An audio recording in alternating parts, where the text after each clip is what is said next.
dia a todos, bom dia a todas, bom dia para você que nos assiste pela Pop TV em Sobradinho e Porto Alegre ou nos escuta pela Cultural FM em Santa Catarina, Rio Grande do Sul e região. Sejam todos muito bem-vindos e bem-vindas a mais um ICL Mercado Investimentos.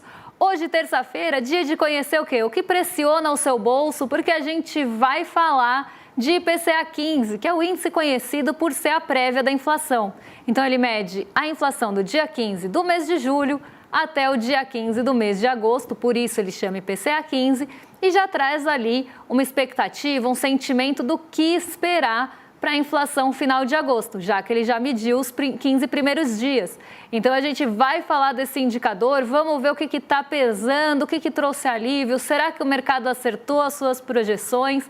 Vamos falar de tudo isso, mas tem outro assunto aqui que também está em evidência, não sai ali do radar do mercado, porque sim, ele mesmo, o Laranjão, o nosso Laranjão de topete, voltou a falar, dessa vez não só sobre tarifas, mas ele voltou a atacar o Fed, o Banco Central dos Estados Unidos, e a gente vai explicar tintim por tintim dessa treta. Por quê? Se Romeu Zema não é uma pessoa beliscosa, Donald Trump é. E ele adotou um tom cada vez mais belicoso aí contra o Banco Central, tá puxando a corda, tá aumentando a tensão. E ontem ele demitiu uma diretora, a Lisa Cook, que a gente já falou aqui em outras ocasiões que estava na mira do Trump. Então a gente vai explicar essa treta e por que Donald Trump está com essa pressão e com essa picuinha também com o Banco Central dos Estados Unidos. Mas antes de tudo isso, vamos dar uma passada pela agenda para ver o que já saiu, o que ainda tem para sair, quem fala, quem não fala hoje. Então vamos dar um giro aí pela agenda, porque às 5 horas da manhã saiu o IPC-FIP.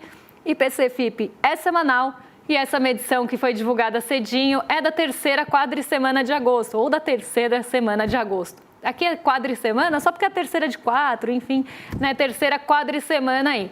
8 horas da manhã saiu o INCCM, medição da FGV, então um dos componentes, inclusive, aí do IGPM, né, o INCC Preços Mercado. 8 horas da manhã, IPCS Capitais, também da terceira quadricemana. Aqui temos o IPC da FIP e o IPC da FGV. Tá? São medições diferentes, mas que as duas olham para o índice de preços ao consumidor. Às 8 horas, teve sondagem da construção de agosto, também medição da FGV. Hoje, bastante Brasil aqui na nossa agenda, né? 8h30 da manhã, setor externo já divulgou ali seus dados. Então, dados do setor externo do mês de julho foram divulgados pelo Banco Central. E às 9 horas foi a vez do IPCA 15 de agosto. Então, uma agenda tomada nessa parte da manhã por indicadores brasileiros, bastantes indicadores de inflação, IPCA 15 de agosto, IPCS, né, semanal, IPCS é semanal, o S é de semanal, né? Mas teve o IPC-FIP semanal também, um monte de indicadores de inflação aí, além das sondagens.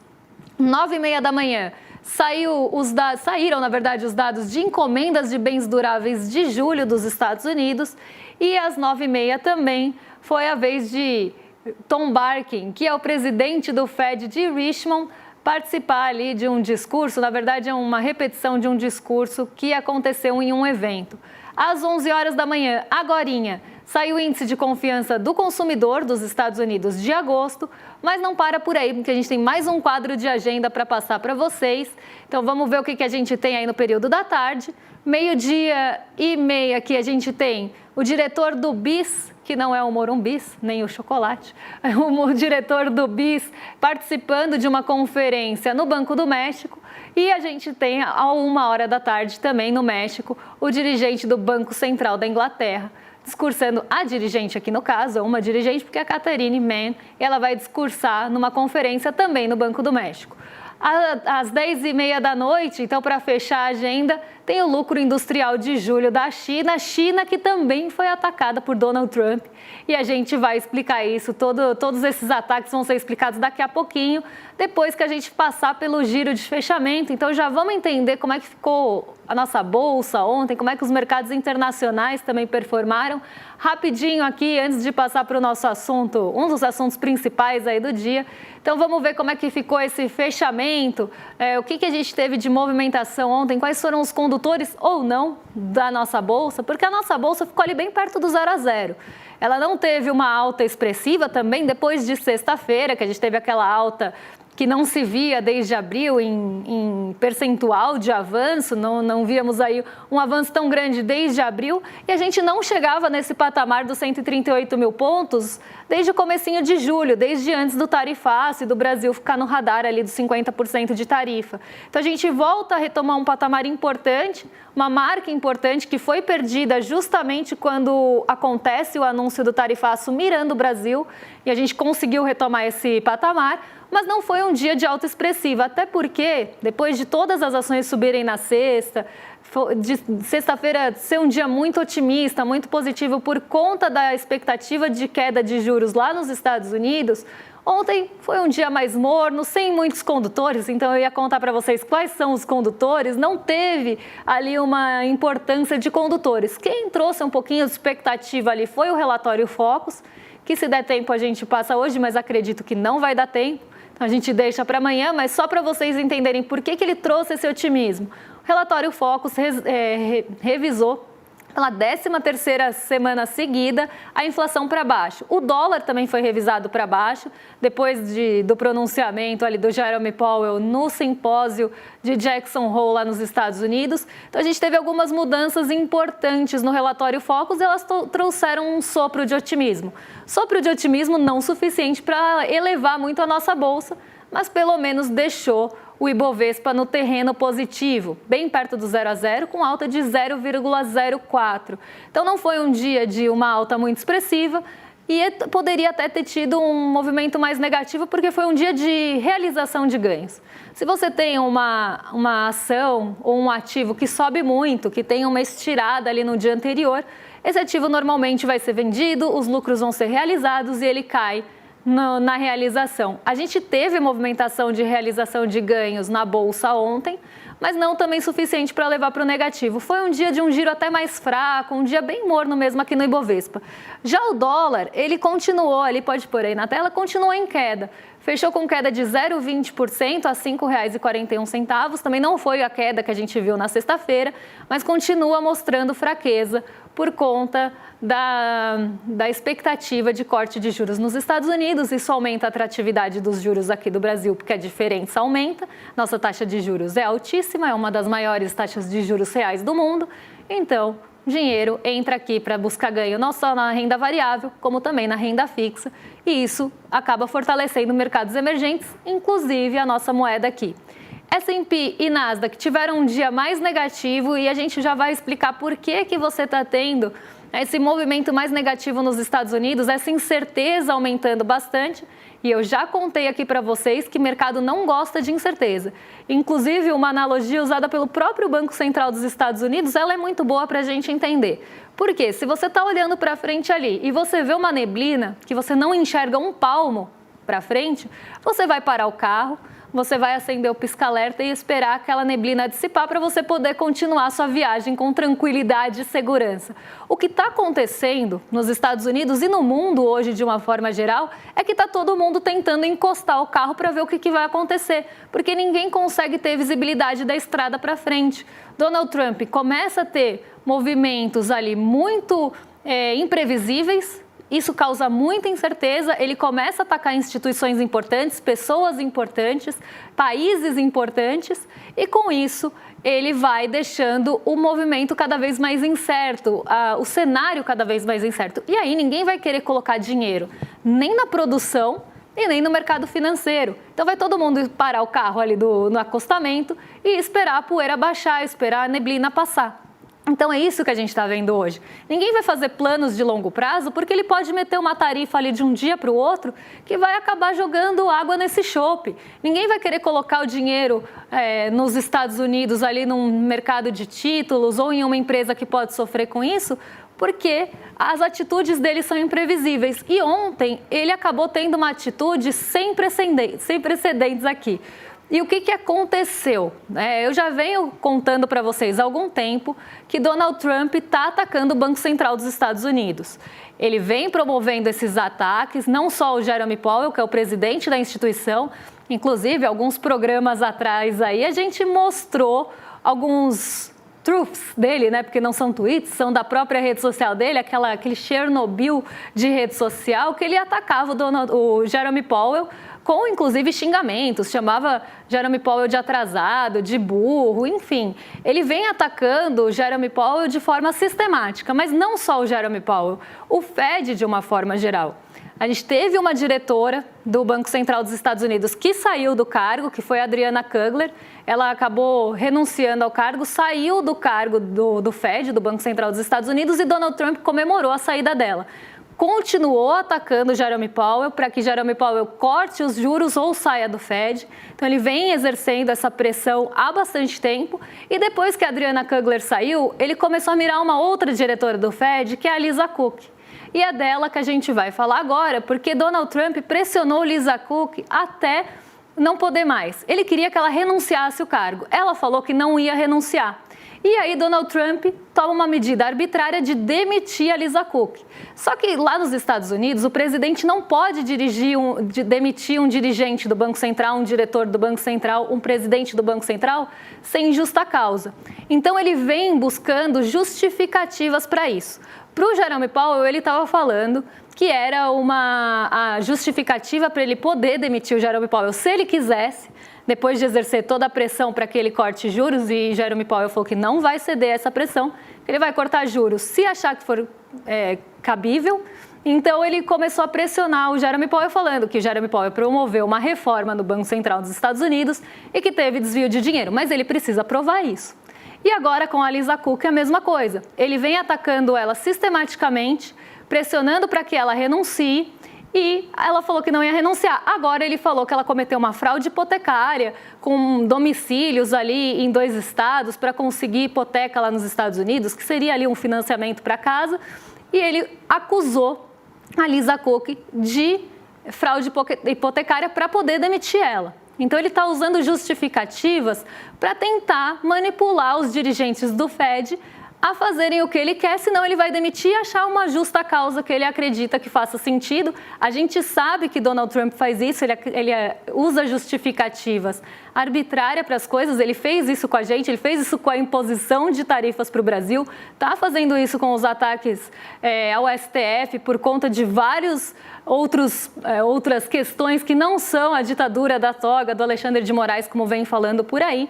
Por exemplo, a briga do STF com as Big Techs, que são apoiadores da própria campanha de Donald Trump. Então, a gente precisa entender sempre o que está por trás disso. E a gente fez um painel para vocês, ali com alguns quadros, para tentar explicar para vocês essa treta e a gente entender o que está por trás dessa possível demissão da Lisa Cook, porque ela falou que vai recorrer, ela não vai renunciar ao cargo e que ela quer continuar na sua cadeira de dirigente do Banco Central, diretora do Banco Central dos Estados Unidos. Então, vamos ver aí como é que começa essa decisão de Donald Trump e como é que vai escalando também esses ataques ao Fed, porque eles foram escalando ao longo do tempo. Então, vamos lá. Ele teve uma destituição inédita. Trump anunciou a demissão imediata da diretora Lisa Cook, citando justa causa, porque precisa de uma, ele não pode demitir porque ele quer, afinal, isso seria uma interferência e não é isso que tanto prezam quando falam do Banco Central, com base em alegações de fraude hipotecária. Trata-se de um movimento sem precedentes na história do Fed, uma instituição que, por lei, e isso tem até uma decisão do Supremo de lá, tem independência e proteção contra a interferência política direta. Mais ou menos o que faz aqui o Banco Central, que acaba destituindo uma independência, no nosso caso brasileiro, de um governo, e acaba ficando dependente de outros agentes que mandam no Banco Central de forma indireta, mostrando as suas vontades. Nos Estados Unidos, você tem uma lei que tenta proteger o Banco Central de que um presidente, por exemplo, demita alguém sem uma causa justa. Então, você precisa de uma acusação e de um processo para isso. Cook é a primeira mulher negra a integrar o conselho em mais de um século e rejeitou a decisão, que é mais ou menos o que eu já contei aqui para vocês, afirmando que não vai renunciar e que Trump não possui autoridade legal para destituí-la sem condenação. Então, ela precisa passar por um processo, precisa ser condenada para aí sim, se provar dessa justa causa, ela vai ser demitida. Que justa causa é essa? Vamos passar para o próximo quadro aí para a gente entender qual é o rolo das hipotecas. Segundo Donald Trump e suas acusações, ela fez uma fraude hipotecária, declarando que tinha 2 residências como principais para melhorar as condições de financiamento. Trump citou documentos contraditórios, falando que ela tinha uma residência em Michigan e depois outra na Geórgia, e o caso foi encaminhado ao Departamento de Justiça, mas não tem acusação formal até o momento. Até o momento é Donald Trump apontando um dedo para a cara da Lisa Cook, falando "You're fired", e aí ela tendo que se defender disso, né? Então ele trouxe essas acusações, não tem uma acusação formal, mas ele está falando, olha, se eu quiser te demitir, assim como ele fez com o Jeremy Powell, e nesse caso ele chegou a assinar a demissão, né? Então tem toda uma cartinha, inclusive, destinada, mandou cartinha, Donald Trump fez uma cartinha aí para Lisa Cook, acusando ela de fraude hipotecária e demissão. E aí ele sustenta que a conduta traz declarações falsas em contratos financeiros, quebra a confiança em quem regula banco e define juros, já que ela é um membro e diretora do Banco Central dos Estados Unidos, e que isso é uma negligência grave que comprometeria a sua competência. Aqui Donald Trump acusando Lisa Cook, mas sem passar pelo processo ainda, mas já falando que vai demitir ela, já mandando cartinha de demissão. Então, é uma forma de pressão também. Ele está querendo dar um recado para todos os outros dirigentes e membros do Fed. Mas isso ele já está fazendo desde que ele comemorou saída, desde que ele vem chamando o Banco Central dos Estados Unidos de incompetente. Ele chegou a falar em alguns momentos que ele seria melhor dirigente e diretor e presidente do Banco Central, que entende mais de juros. Então, vamos seguir aí para ver o que mais tem nessa treta. A defesa dela é que não existe base legal para demissão, ela não vai renunciar ao cargo e vai continuar exercendo as funções, e a acusação é de uma tentativa política para enfraquecer a autonomia do Fed.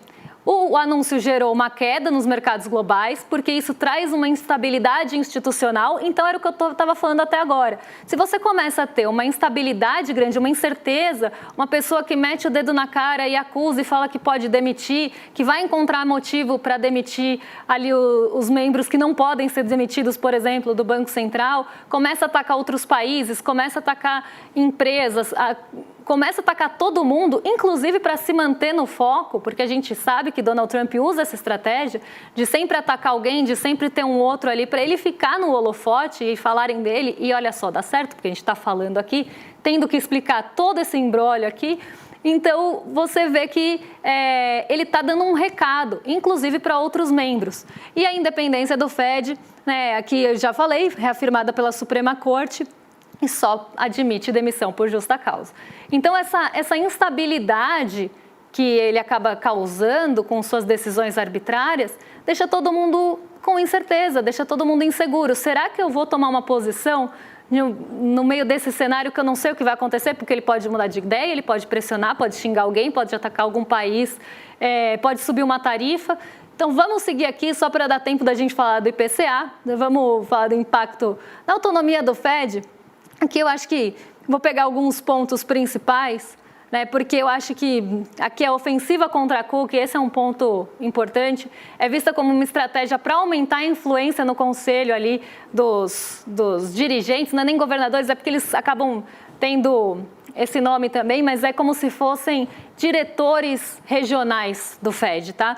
E se conseguir indicar aliados suficientes, Trump pode alterar o equilíbrio interno do Fed, afetando orçamento, supervisão e escolha dos presidentes regionais. E isso vai se tornar uma batalha jurídica e política com potencial de ir de novo para a Suprema Corte. Então, toda essa pressão que o Donald Trump tem feito, e aqui está no painel também, que é uma pressão constante para que o Banco Central faça o que ele quer, inclusive ferindo a autonomia e essa divisão. Parece que Donald Trump não entende muito de divisão de poderes, ele nunca conseguiu entender a nossa divisão, por exemplo, né? Dá para perceber. Vamos passar aí, porque acho que tem mais um quadrinho para a gente falar, que isso acabou trazendo aí algumas acusações, inclusive a Donald Trump, que ele estava tomando uma decisão autoritária, né? Quem diria que ele ia tomar decisões autoritárias e que o Fed vai resistir aos tribunais. Inclusive, você tem essa discussão de que ele está tentando tirar membros que eram, inclusive, indicados por Joe Biden, que é o caso da Lisa Cook, que eu acho que está na última no último quadro aí que eu quero passar para vocês, que fala justamente da Lisa Cook, porque não só ela é a primeira mulher negra na história do Conselho do Banco Central dos Estados Unidos, mas que a sua destituição sem julgamento ou condenação é vista como um ataque pessoal e político, também quem diria, e o episódio pode se tornar um marco histórico de enfraquecimento institucional e instrumentalização política da política monetária dos Estados Unidos. Toda política é política também, né? Não vamos ser inocentes aqui e pensar, ai, nossa, a política monetária dos Estados Unidos é isenta. Toda política é política, senão ela não seria política monetária.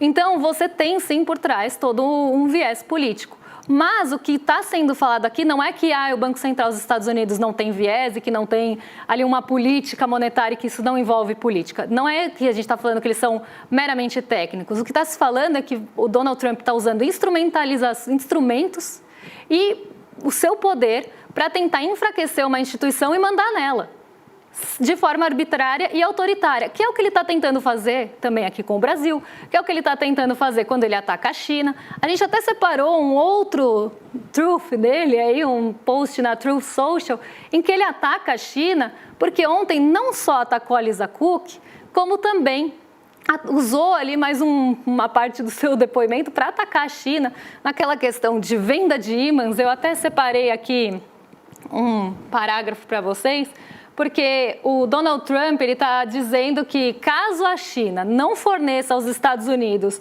os ímãs necessários para tecnologias sofisticadas, e aqui ele está falando até, né, naquela seara de chips, semicondutores, de tecnologia, mesmo caso a China não forneça essa tecnologia necessária e os ímãs, ele vai taxar a China em 200%.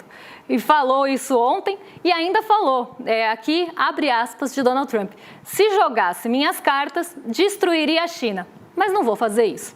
E depois ele também fala, a China tem que nos dar os ímãs, senão cobraremos tarifas de 200% ou algo assim. Então a gente vê que ele usa seu poder de forma autoritária mesmo e como instrumento de pressão para que os outros países, para que o Banco Central, para que as empresas que ele acha que pode mandar, acabem satisfazendo suas vontades e desejos e comece a fazer o que ele manda.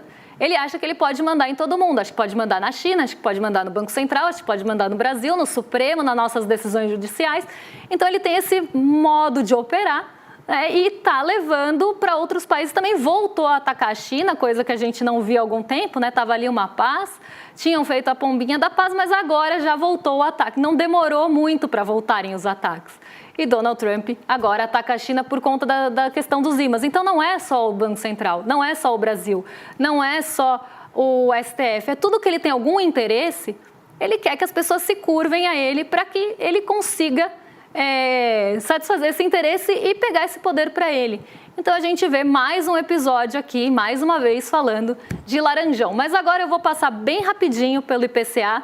Amanhã eu entro com mais detalhes para a gente entender o que aconteceu no IPCA, mas já quero dar a notícia, porque a gente teve queda na inflação no IPCA 15, que é essa prévia da nossa inflação oficial, e ela veio deflacionada. Então veio em queda e por alguns motivos pontuais. E era isso que eu queria falar com vocês nesses últimos minutinhos de programa. Porque o que deflacionou a inflação, ou o que fez a inflação recuar nesse mês de agosto, pelo menos pegando 15 dias de um mês e 15 dias do outro, foi justamente a habitação, que vinha pressionando muito, e a alimentação. Então a gente fez aqui um quadrinho para vocês verem como é que foi o comportamento. Aqui eram as projeções. Aliás, um beijo para o Diego que veio aqui nos visitar hoje, porque esse era o quadro O Mercado Errou, né? Porque a gente sempre via se o mercado tinha acertado suas projeções. E eu já trago para vocês que a média das projeções do mercado era de queda de 0,17 e a mediana de 0,21. E o mercado esperava uma queda até maior do que o que aconteceu. A queda da inflação foi de 0,14. O mercado errou, mas não errou completamente, porque não errou os motivos que levaram a essa deflação. O mercado estava esperando uma deflação maior por conta do bônus de Itaipu, que volta para as contas de energia, e arrefecimento nos preços dos alimentos, principalmente aqueles in natura, mais perecíveis, que penalizaram bastante a inflação passada aí. Mas o mercado errou porque a projeção ficou acima do que a gente viu de queda mesmo. Eles acabaram superestimando a queda foi de 0,14, o que levou a nossa inflação acumulada aí para 4,95. Amanhã Eu volto nesse assunto porque esse é um assunto importante para a gente ver os itens que pressionaram, como é que foi o impacto desses grupos no nosso bolso e o que trouxe esse alívio de fato, além do que o mercado esperava. E aí eu conto se realmente a gente teve alívio aí na energia elétrica e nos alimentos. Porque agora eu quero fazer um convite para vocês entrarem em iclmercado.com.br ou aqui no nosso QR Code apontando a sua câmera, porque está chegando a nossa aula no dia 28 de agosto, faltam 2 dias, então vem aí o Como Salvar as Democracias. Você não vai querer ficar fora dessa, eu tenho certeza que você quer assistir essa super aula com o Daniel Ziblatt, que é um escritor de best-seller, não só isso, é professor de Harvard, é um cientista político que discute o assunto das democracias, e eu acho que é um momento oportuno para a gente discutir isso. Como a gente salva as democracias nesse cenário que a gente tem de autoridade, inclusive, de essas imposições de cima para baixo, essas imposições para que os países se curvem a um país. Então, acho que é importantíssimo a gente discutir isso nesse momento, e é justamente o que o ICL vai fazer com vocês no dia 28. Só que para participar do debate, para assistir essa super aula que é gratuita, a gente pede que vocês se inscrevam aqui em iclmercado.com.br ou no QR Code que está aí na tela de vocês. Então tá esperando o rolê começar, dá uma clicadinha aí no QR Code, se inscreve e volta correndo, porque agora tem rolê ICL com os nossos vizinhos de cima, o William Deluca e Guga Noblat. Eles já estão a postos para receber vocês e vocês vão estar em mais que excelente companhia. Eu volto amanhã para explicar o IPCA 15 e trazer aí novos desdobramentos que provavelmente vão acontecer de toda essa história de Donald Trump e os outros países, pessoas, instituições e empresas. Um beijão e até lá, pessoal. As democracias não morrem mais com tanques. Hoje, elas morrem com votos. Morrem com um vírus que é implementado dentro do regime democrático para destruir a própria democracia. Quem nos ensina isso é Daniel Ziblatt, professor de Harvard e autor do livro Como as Democracias Morrem. Quer a notícia do ano? A bomba! Ele vai dar uma aula online, gratuita, para todos nós da comunidade do ICL. E mesmo você que não é da comunidade ICL vai poder assistir também gratuitamente. Vai ser traduzida para o português para todo mundo poder entender. Vai ser no dia 28 de agosto, uma quinta-feira, às 8 horas da noite. E aí chama teus amigos, tuas amigas também para participar, porque assistir uma aula dessa defende a nossa democracia. Mais do que nunca a gente precisa disso. Um abraço e até dia 28 que eu vou estar lá com vocês. Todos os dias, as principais notícias do Brasil e do mundo direto no seu WhatsApp, com informação de qualidade e sem fake news. Escaneie agora o QR Code e entre para o canal do ICL Notícias.